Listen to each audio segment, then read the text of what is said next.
Kamu mungkin melihatnya sebagai kain, tapi bagi kami orang Batak, ulos bukan hanya itu.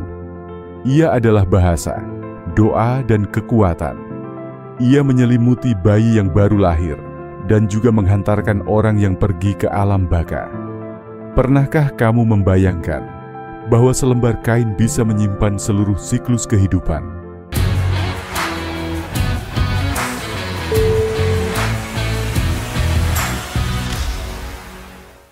Ulos, kekuatan, simbol, dan jiwa bangsa Batak yang teranyam dalam tenunan. Ulos berasal dari bahasa Batak yang artinya secara harfiah adalah selimut atau penutup tubuh.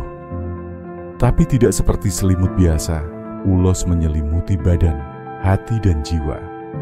Diciptakan oleh perempuan Batak yang menenunnya dengan penuh makna, ulos adalah perwujudan kasih, restu, harapan, dan kekuatan dari leluhur kepada anak cucu mereka. Ulos bukan produk industri. Ia adalah karya budaya yang memuat narasi komunitas, nilai adat, dan kesakralan hidup. Ulos bukan hanya satu macam. Ada ulos untuk kelahiran, ulos untuk perkawinan, ulos untuk duka, dan bahkan ulos yang hanya boleh dikenakan oleh kalangan tertentu seperti raja adat atau pendeta. Dalam masyarakat Batak, ulos memiliki fungsi ritual, sosial, simbolik, dan bahkan magis.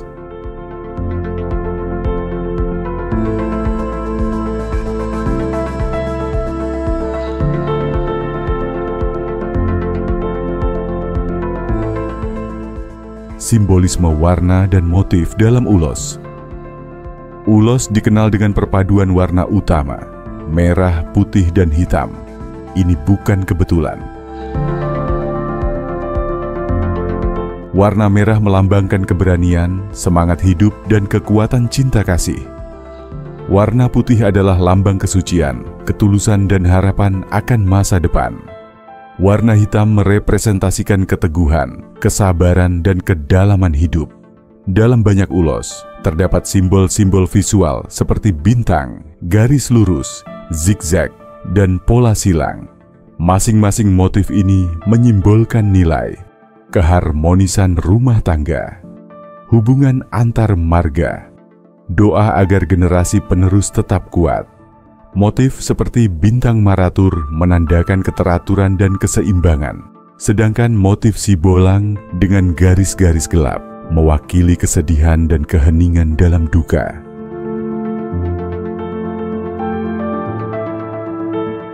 Jenis-jenis ulos dan maknanya. Ada lebih dari 20 jenis ulos yang digunakan masyarakat Batak. Berikut beberapa yang utama. Ulos antak-kantak. Ulos ini dipakai sebagai selendang orang tua untuk melayat orang yang meninggal. Selain itu, ulos tersebut juga dipakai sebagai kain yang dililit pada waktu acara manortor, menari. Ulos bintang maratur. Ulos ini merupakan ulos yang paling banyak kegunaannya di dalam acara-acara adat Batak Toba. Beberapa di antaranya yakni kepada anak yang memasuki rumah baru. Memiliki rumah baru, milik sendiri, adalah merupakan suatu kebanggaan terbesar bagi masyarakat Batak Toba.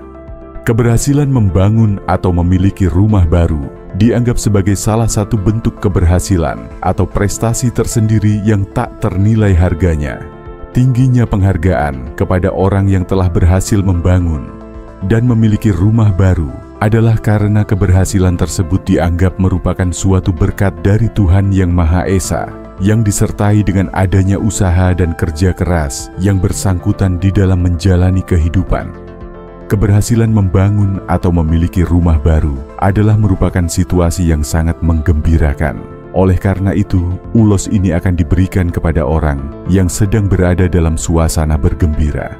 Orang Batak yang tinggal dan menetap di berbagai puak horja di sekitar Tapanuli telah memiliki adat dan kebiasaan yang berbeda pula. Walaupun konsep dan pemahaman tentang adat itu secara umum adalah sama, tetapi pada hal-hal tertentu, ada kalanya memiliki perbedaan dalam hal pemaknaan terhadap nilai dan konsep adat yang ada sejak turun-temurun. Oleh karena itu, pemberian ulos bintang maratur khusus di daerah Silindung diberikan kepada orang yang sedang bergembira dalam hal ini sewaktu menempati atau meresmikan rumah baru. Secara khusus di daerah Toba Ulos ini diberikan waktu acara selamatan hamil 7 bulan yang diberikan oleh pihak hula-hula kepada anaknya.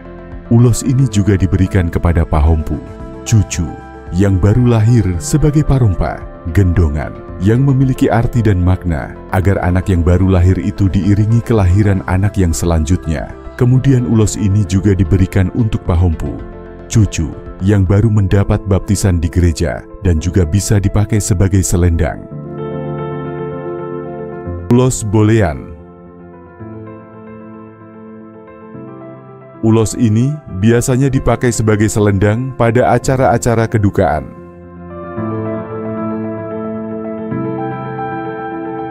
Ulos mangiring. Ulos ini dipakai sebagai selendang, tali-tali.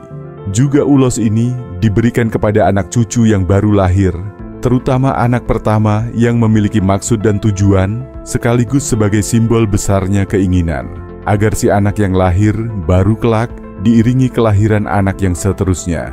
Ulos ini juga dapat dipergunakan sebagai parompa, alat gendong untuk anak, ulos padang ursa, dan ulos pinan lobu-lobu.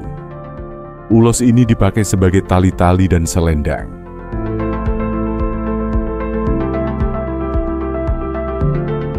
Ulos pinuncaan. Ulos ini terdiri dari 5 bagian yang ditenun secara terpisah, yang kemudian disatukan dengan rapi hingga menjadi bentuk satu ulos. Kegunaannya antara lain dipakai dalam berbagai keperluan acara-acara duka cita maupun sukacita. Dalam acara adat ulos ini dipakai disandang oleh raja-raja adat, dipakai oleh rakyat biasa selama memenuhi beberapa pedoman, misalnya pada pesta perkawinan atau upacara adat, dipakai oleh suhut sihabolonon, hasuhuton, tuan rumah. Kemudian pada waktu pesta besar dalam acara marpaniaran, kelompok istri dari golongan hula-hula, ulos ini juga dipakai dililit sebagai kain hohop-hohop oleh keluarga hasuhuton, tuan rumah.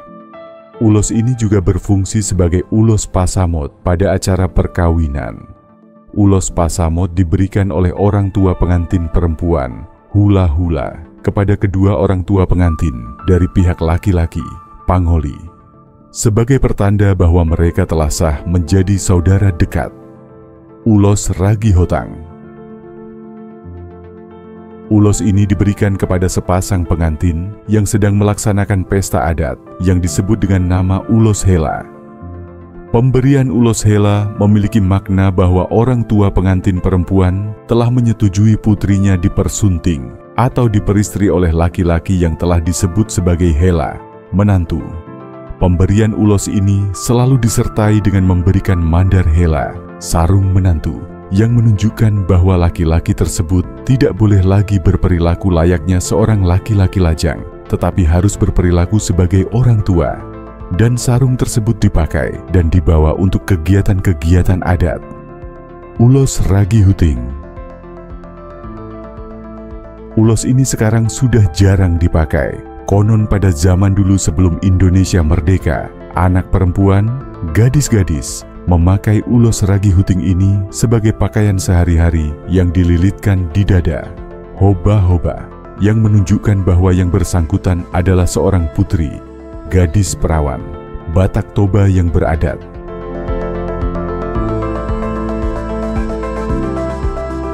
Ulos Sibolang Rasta Pamontari. Ulos ini dipakai untuk keperluan duka dan sukacita. Tetapi pada zaman sekarang, ulos Sibolang bisa dikatakan sebagai simbol duka cita yang dipakai sebagai ulos saput, orang dewasa yang meninggal tetapi belum punya cucu. Dan dipakai juga sebagai ulos tujung untuk janda dan duda, dengan kata lain, kepada laki-laki yang ditinggal mati oleh istri dan kepada perempuan yang ditinggal mati oleh suaminya. Apabila pada peristiwa duka cita ulos ini dipergunakan, maka hal itu menunjukkan bahwa yang bersangkutan adalah sebagai keluarga dekat dari orang yang meninggal. Ulos si bunga umbasang dan ulos simpar. Secara umum, ulos ini hanya berfungsi dan dipakai sebagai selendang bagi para ibu-ibu sewaktu mengikuti pelaksanaan segala jenis acara adat istiadat yang kehadirannya sebatas undangan biasa yang disebut sebagai panoropi atau dalam bahasa Indonesia berarti yang meramaikan.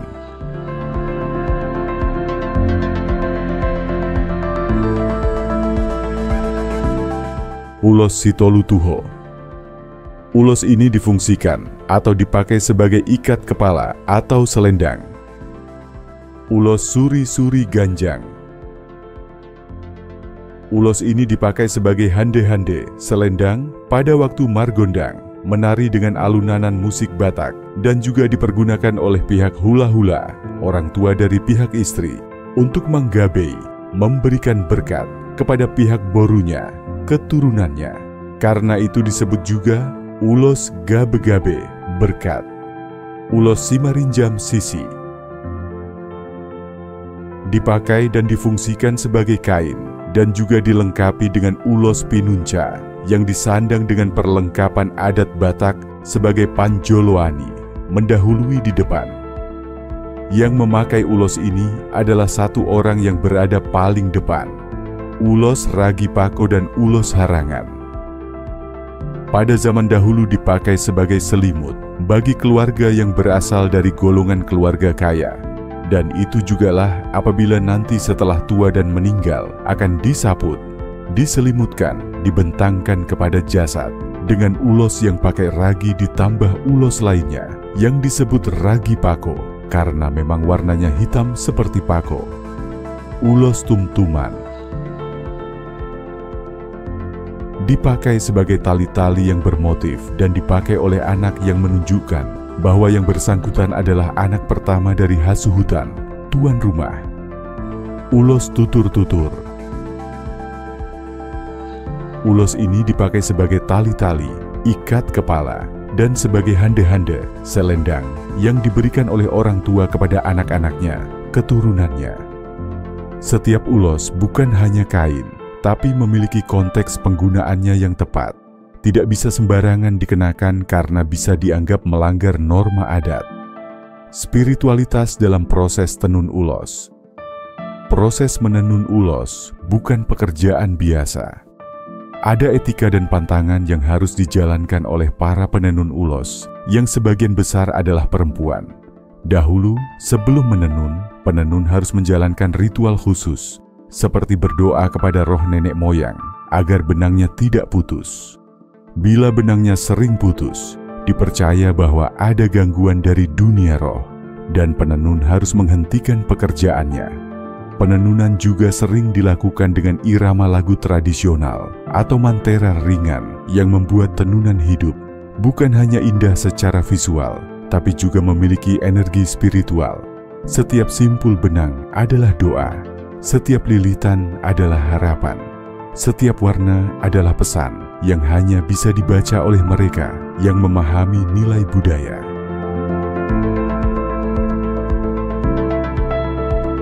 Ulos dalam dunia modern dan tantangannya. Sekarang, ulos telah menembus batas upacara adat. Ia dipakai di atas catwalk, dalam desain gaun pengantin, bahkan pada aksesori dan furnitur modern. Namun ada satu hal yang perlu kita garis bawahi. Menggunakan ulos tidak boleh melupakan maknanya. Ulos bukan semata motif etnik yang bisa dicetak massal. Harus ada kesadaran bahwa setiap helai ulos memiliki akar budaya, sejarah, dan bahkan jiwa. Saat industri mencoba mengkomersialisasikan ulos tanpa paham konteksnya, kita berada di ambang kehilangan nilai sakral itu. Sebaliknya, kita juga melihat banyak anak muda Batak yang bangga mengenakan ulos dalam bentuk yang lebih relevan dan kreatif, tapi tetap dengan pemahaman dan rasa hormat. Ini adalah bentuk pelestarian yang sehat. Ulos bukan kain sembarangan. Ia adalah teks yang ditulis tanpa tinta, namun terbaca oleh mereka yang punya hati dan sejarah. Ia adalah pelukan nenek moyang. Ia adalah bukti bahwa dalam budaya Batak, tak ada yang dibuat tanpa makna. Maka ketika kamu melihat ulos, lihatlah lebih dalam. Karena di sanalah kamu akan menemukan kisah yang tak pernah kamu duga. Apakah kamu tahu ulos jenis apa yang ada di keluargamu? Coba gali kembali, tanyakan pada orang tua atau kakek nenekmu. Ceritakan di kolom komentar. Jangan lupa subscribe dan sebarkan konten ini agar budaya ulos tetap hidup dan dikenang lintas generasi.